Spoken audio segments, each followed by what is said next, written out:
है हमारे चैनल पर। संजय राउत को बॉम्बे हाई कोर्ट से तगड़ा झटका लगा है। संजय राउत जिन्होंने बदले की कार्रवाई कंगना रनावत का ऑफिस तोड़कर की थी और उसके बाद पूरा मामला बीएमसी पर उन्होंने लगा दिया था, लेकिन अब जो भी तोड़फोड़ हुई है उस केस में बॉम्बे हाई कोर्ट ने आज 22 सितंबर को सुनवाई की और बॉम्बे हाई कोर्ट ने तोड़फोड़ का आदेश देने वाले बीएमसी अधिकारी और शिवसेना नेता संजय राउत को इस केस में बतौर पार्टी शामिल होने का आदेश दिया है। इस केस की सुनवाई कल तक के लिए स्थगित कर दी गई है, लेकिन इस पर संजय राउत का भी बयान आ गया है। इस पूरे मामले में अगर देखें तो यह साफ दिखाई दे रहा था कि संजय राउत और महाराष्ट्र सरकार बदले की कार्रवाई कर रही थी। बहुत सारे अवैध निर्माण थे लेकिन उन्हें तोड़ा नहीं गया। 24 घंटे का नोटिस दिया गया और उसके बाद किस तरीके से कंगना रनावत वहां पहुंचती भी नहीं है, उससे पहले ही उनका ऑफिस तोड़ दिया जाता है। और अब कंगना रनावत और बीएमसी की जो लड़ाई है बॉम्बे हाई कोर्ट में है। कंगना रनावत ने इस केस में अपनी याचिका में संजय राउत और बीएमसी वार्ड ऑफिसर को प्रतिवादी बनाने की मांग की थी। कंगना ने अपने याचिका में संशोधन करके बीएमसी से 2 करोड़ रुपए की मुआवजे की भी मांग की है। बीएमसी ने अपने जवाब में दावा किया है कि कंगना की याचिका कानूनी प्रक्रिया का दुरुपयोग है, इसलिए अभिनेत्री की याचिका खारिज करके उन पर जुर्माना लगाना चाहिए। लेकिन कंगना रनावत का जो घर तोड़ा गया था और कोर्ट ने इस पर पहले ही आदेश दिया हुआ था कि 30 सितंबर तक कोई भी तोड़फोड़ नहीं होगी। उसके बाद ही जो ये तोड़फोड़ होती है इस पर बीएमसी पर सवाल उठ रहे थे क्योंकि ये अवैध तरीके से तोड़ा गया था उनका ऑफिस। बीएमसी ने कंगना के कार्यालय में कई हिस्सों पर अवैध निर्माण बताते हुए 9 सितंबर को ये तोड़फोड़ की थी। कोर्ट में कंगना की ओर से याचिका दायर कर बीएमसी की कार्रवाई को रोकने की मांग की गई थी। इसके बाद हाई कोर्ट ने कंगना को राहत देते हुए इस कार्रवाई पर रोक लगाने का आदेश दे दिया था। हालांकि कंगना का दावा है कि जब तक कोर्ट ने कार्रवाई पर रोक लगाई तब तक बीएमसी ने कार्यालय के 40% का नुकसान कर दिया था। इसमें कई कीमती संपत्ति शामिल हैं, इसीलिए उन्होंने अपनी याचिका में संशोधन करके बीएमसी से 2 करोड़ रुपए का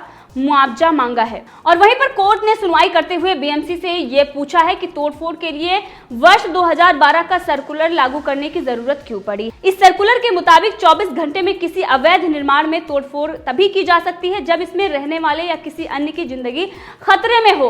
और यहाँ पर जो 24 घंटे का नोटिस दिया गया था इस पर भी हाई कोर्ट ने सवाल उठा दिया, यानी कि महाराष्ट्र सरकार की मुश्किलें बढ़ने वाली हैं क्योंकि मेयर का नाम जिन्होंने लिया था वो भी इसमें फंसेंगे, जिन अधिकारियों ने कार्रवाई की है वो भी फंसेंगे। और अब संजय राउत जो कई मामलों में फंसे हुए हैं, वो अपनी बयानबाजी की वजह से कई दिन से जनता के निशाने पर हैं, अब वो कंगना रनावत के मामले में पूरी तरीके से फंस चुके हैं।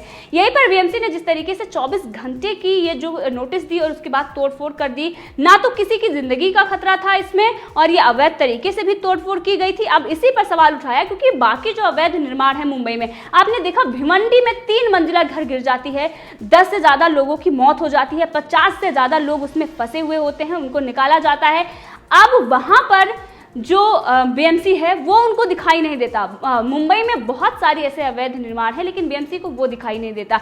अगर बीएमसी ने उस बिल्डिंग को तोड़ी होती तो आज उन लोगों की जान बच जाती, लेकिन बीएमसी वो सरकार के इशारे पर, यानी कि संजय राउत से जब विवाद कंगना रनावत का चल रहा था उसी बीच कंगना रनावत का घर उसे दिखाई देता है और वो जाकर तोड़ देती है। अब इतना बड़ा जो झटका संजय राउत को लगा है, इस पर संजय राउत का बयान आया है। संजय राउत ये कह रहे हैं कि मैंने कई केसों का सामना करा है।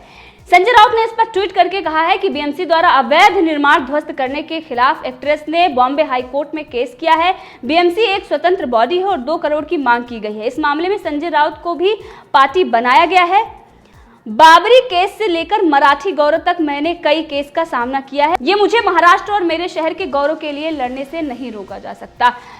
संजय राउत जो महाराष्ट्र और गौरव की बात करते हैं, उन्होंने अपनी विचारधारा छोड़ दी। आज वो जो मराठी गौरव की बात कर रहे हैं, बाबरी केस की बात कर रहे हैं। कंगना रनावत ने साफ कहा था कि जो इनकी सेना पहुंची थी वो बाबरी सेना थी, बाबरी सेना से तुलना की थी क्योंकि मुगलों ने जिस तरीके से मंदिरों को तोड़ा था, जो आक्रमण किए थे, उससे तुलना करते हुए उद्धव ठाकरे पर सवाल खड़े किए थे।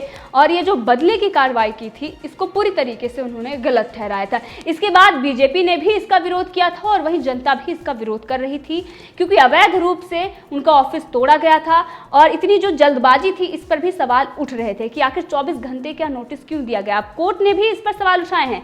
2 करोड़ का जो मुआवजा कंगना रनावत ने मांगा है उस पर कल सुनवाई होगी। कल क्या होता है इस पर देखना होगा। लेकिन संजय राउत की जो मुश्किलें हैं काफी हद तक अब बढ़ गई हैं।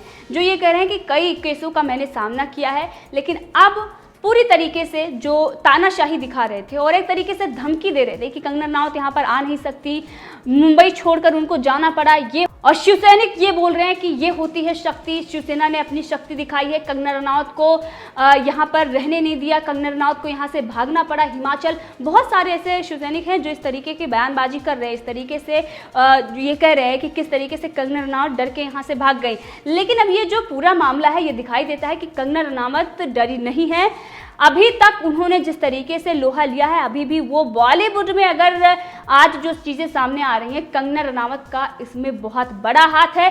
कंगना रनावत ने अगर मुद्दा नहीं उठाया होता तो ये जो बड़े बड़े ड्रग्सी, जो बड़े बड़े चेल्सी हैं, इनके नाम सामने नहीं आते। और वहीं पर जो महाराष्ट्र सरकार की जो इनकी विचारधारा है उसके विपरीत जो ये तानाशाही कर रहे थे, उसमें भी अब कंगना रनावत जो मामला था उनका, उसमें भी अब संजय राउत और महाराष्ट्र सरकार फंस चुकी है। और वहीं पर बॉलीवुड में ड्रग्स को लेकर संजय निरुपम ने बड़ा बयान दिया है। संजय निरुपम कांग्रेस के लीडर हैं, लेकिन काफी समय से वो किस तरीके से कंगना रनावत को भी उन्होंने समर्थन दिया था और अब वो जो ड्रग्स एंगल में एनसीबी जांच कर रही है और जो बड़े बड़े बॉलीवुड स्टार के नाम आ रहे हैं, अगर इंडस्ट्री में घुसेंगे तो अब बड़े बड़े नाम सामने आएंगे। कांग्रेस के नेता संजय निरुपम ने कहा है कि मैं कहता हूं कि बॉलीवुड में सभी ड्रग्स लेते हैं, लेकिन इसका चलन तो है ही, इसमें घुसेंगे तो बड़े बड़े नाम सामने आएंगे। कंगना रनावत ने भी यही बात कही थी और रवीना टंडन ने भी कंगना रनावत का एक तरीके से समर्थन किया हो। और वहीं पर रवीना टंडन ने सवाल उठाया है जो बड़े बड़े नाम आ रहे हैं उसको लेकर।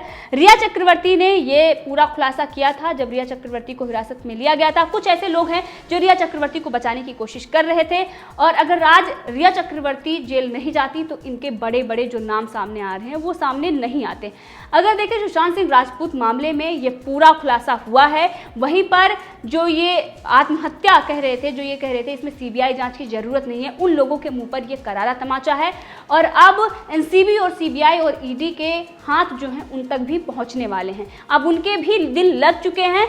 संजय राउत जो लगातार बयानबाजी कर रहे थे, बॉम्बे हाई कोर्ट से इतना बड़ा झटका मिला, उसके बाद अब ये कह रहे हैं कि बहुत बड़े बड़े केसों का सामना किया है, गौरव के लिए लड़ने की बात कर रहे हैं। लेकिन बाला साहब ठाकरे के जो पार्टी थी शिवसेना, आज वो अपनी विचारधारा छोड़कर बाबर सेना बन चुकी है। लेकिन झूठा जो ये दिखा रहे हैं कि बाबरी मस्जिद का केस लड़ा और मराठा गौरव के लिए मैं लड़ूंगा, ये सारी चीज़ें दिखाती हैं कि एक तरीके से ये अपने बचाव में महाराष्ट्र और मराठा की बात करने लगते हैं। ये ना तो पूरा महाराष्ट्र है और ना ये पूरा मराठा है। जो संजय राउत हैं ये शिवसेना के मुख्य प्रवक्ता हैं। इनका प्रमोशन भी कंगना रनावत का अपमान करने के बाद हुआ है। तो ये अगर अपने आप को महाराष्ट्र या मराठा, अगर इन पर कोई सवाल उठाता है तो महाराष्ट्र और मराठा से जोड़ते हैं, तो ये दिखाई देता है कि अपने बचाव में ये किस तरीके से लोगों में भ्रम पैदा करने की कोशिश करते हैं ताकि कंगना रनावत पर जो मराठा है, जो महाराष्ट्री हैं, वो इस बात को लेकर नाराज हो जाएं। लेकिन जनता समझदार है, सोशल मीडिया का जमाना है, हर किसी को हर चीज़ें पता है कि किसने क्या कहा है। आप झूठ नहीं बोल सकते हैं। अब आपको जवाब कोर्ट में देना होगा कि आपने बदले की कार्रवाई क्यों की है। कोर्ट ने साफ बीएमसी से सवाल पूछा है। अब आपके दिन जो हैं वो बुरे आ गए हैं। पूरी महाराष्ट्र सरकार अब इस बात से बौखलाई हुई है कि सुशांत सिंह राजपूत मामले में भी सीबीआई जांच हो रही है। उसको रोकने के लिए जो हमने और मुद्दे खड़े किए थे उसमें भी हमारे पैर पर ही हमने कुल्हाड़ी मारी। किस तरीके से जनता थू थू कर रही है। कंगना रनावत पर हमने बयानबाजी की ताकि कंगना रनावत डर जाएं और वो ये समझ लें कि अब इस मामले में खुलासा नहीं करना है वरना महाराष्ट्र सरकार जो धमकी दे रही है वो सच हो जाएगा। अब उस मामले में भी ये पूरी तरीके से फंस गए हैं। तो अब आगे खाई है पीछे कुआं है। अब समझना महाराष्ट्र सरकार को है कि जो उसने बोया है वही काटेंगे। जब उन्होंने बबूल का पेड़ बोया था तो अब आम नहीं वो खाएंगे। इस पूरे मामले पर आप भी अपनी राय दे सकते हैं, कमेंट करके जरूर बताएं। अगर आपने अभी तक चैनल को सब्सक्राइब नहीं किया है तो कर ले ताकि हर अपडेट आप तक पहुंचती रहे।